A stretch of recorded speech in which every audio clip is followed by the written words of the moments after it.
Just let's talk just a little bit about why remodeling is important and what's the big deal about remodeling our space. Why should we care about it, and why do it? Well, I think that the most important thing is that people matter to Jesus. And no matter how young or how old they are, the spaces that we use matter to God, matter to the gospel, matter. And when people walk into a space, I can tell, parents can tell, people can tell how much you care about that particular area of your church and who is ministered to in that area based upon how clean, how functional, and how updated it is. They will know whether or not you care about the youth, whether or not you care about the children, whether or not you care about the seniors, whether or not you care about the people meeting in that space by how clean it is, by how functional the flow is. And they won't worry about things like security and safety if they look around and they can see that the walls are clean, things are updated, things are taken care of. But if you've got sharp objects out and you've got dirty walls and you've got smelly carpet, they're going to be concerned, especially nowadays. We've moved from a protective culture to a permissive culture in a lot of ways with children and parenting. They're still going to want their kids close to them. They're going to want to make sure that they are close by and that things are clean, safe, and functional. And as much energy and effort as we put towards our safety and our background checks, we should put towards a place where children and families meet because people matter to Jesus. Um, I think why we should remodel our space really is it's practical side. If it doesn't work, like when people check in, if the flow isn't good, if it's cumbersome, if it causes safety issues because your volumes have changed as far as the volume of kids and volume of people going through the space. A lot of our buildings were built 30, 40, 50 years ago when things were different regarding flow and safety and security measures that we now have to deal with because we now need check-in systems and safety and security measures. And our buildings weren't designed for that. So we have to examine the flow on the practical basis. And that's why we redesign spaces. The other thing we do is the aesthetic. I was once in a church where nothing had changed in a space for 37 years. And in another section of the church, nothing had changed for almost 50 years. And all the colors represented those eras. And of course, people didn't, the regulars didn't even see it, but the new people didn't even want to go to a Sunday school class in that room because the aesthetic was just so loud and kind of obnoxious, and they just didn't even want to be in the space until the carpet was changed and it was out of that greens and yellows and oranges from the 70s. And so the aesthetic speaks to people without ever even having to say a word. So you want to redesign your space and keep up to date with certain things like that. And safety, there's nothing worse than a parent walking in and smelling carpet, like when you can smell the carpet, you know what I'm saying? Yeah. When you can smell the bathrooms, when you can smell the carpet, when you can smell the dinginess of the walls. A parent nowadays is just going, I don't know about putting my kid in here because it just feels like we don't care. And we want to express that. We want to express that we love and care about kids and families, and they are a very large priority in our church, and they're very important. And redesigning our spaces speaks to all of that. And if we don't, we get what we kind of deserve. Well, we can't understand why young people aren't coming. We can't understand why young families aren't coming. But, it looks like we don't care. So we want to look like we care because we do. We want the way the space looks to emulate our values of who we are and how much we value these families. Yeah.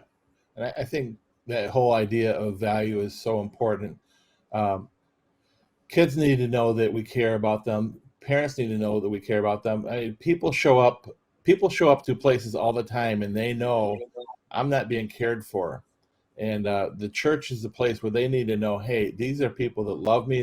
They love me so much that they thought about the environment where my kid is going to spend the next hour or so.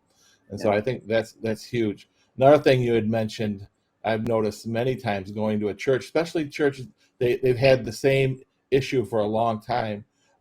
Maybe it's just like a water a water fountain or a bubbler, whatever we call it in Wisconsin anymore, is the bubbler is not working. It hasn't worked for years, but nobody really notices it.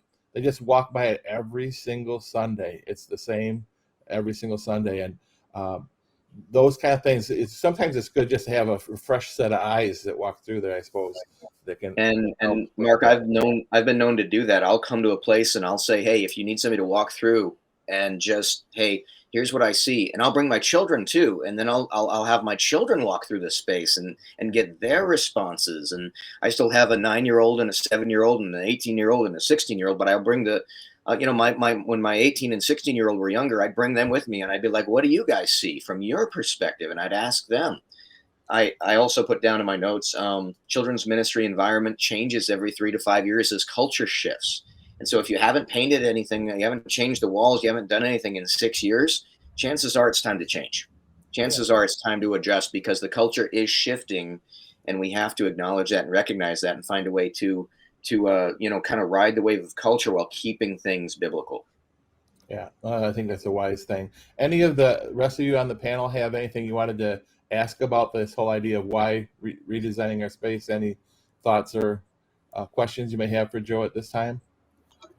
Yeah, Joe, talk to us about branding a Mm, space. I mean, because I feel it's really important when a family comes in that they know that the church promotes family ministry and how a room, a hallway, signage could really promote that in a church.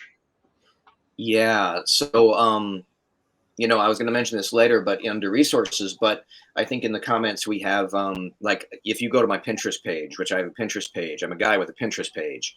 And, I'm a guy with the Pinterest page because I love creativity. I love seeing different things. And I've got different rooms like orange rooms, gray rooms, things like that.